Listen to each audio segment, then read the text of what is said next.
Hello viewers, welcome to Nikita's world. ఇవాళ నేను వేడిగా ఆనియన్ పకోడీ చేసుకోబోతున్నాను. దానికోసం ఫస్ట్ ఆనియన్స్ అన్నీ సన్నగా కట్ చేసుకొని దాంట్లో కొద్దిగా కారం, కొద్దిగా అల్లం వెల్లుల్లి పేస్ట్, కొద్దిగా పసుపు, కొద్దిగా సాల్ట్ వేసుకొని అందులో కొద్దిగా శనగపిండి వేసుకోవాలి. కొద్దిగా వంట సోడా కూడా యాడ్ చేసుకోవాలి.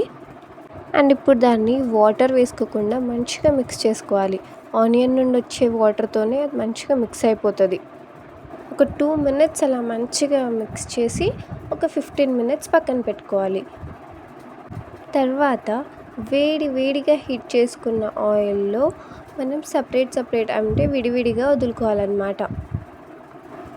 ఇప్పుడు ఆ పకోడీలు కొద్దిగా గోల్డెన్ బ్రౌన్ కలర్ వచ్చేసాక అవి బయటికి తీసేయాలి. ఆనియన్స్ ఫాస్ట్గా ఫ్రై అయిపోతాయి అన్నమాట. లోపట ఎక్కువగా ఫ్రై చేసుకున్న మాడిపోతాయి. సో కొద్దిగా గోల్డెన్ బ్రౌన్ కలర్ రాగానే సైడ్కి తీసుకోవాలి. అంతే, మన వేడి టేస్టీ ఆనియన్ పకోడీ రెడీ అయిపోతుంది. ఈ వీడియో మీకు నచ్చినట్టయితే లైక్, షేర్ అండ్ సబ్స్క్రైబ్ చేసుకోండి.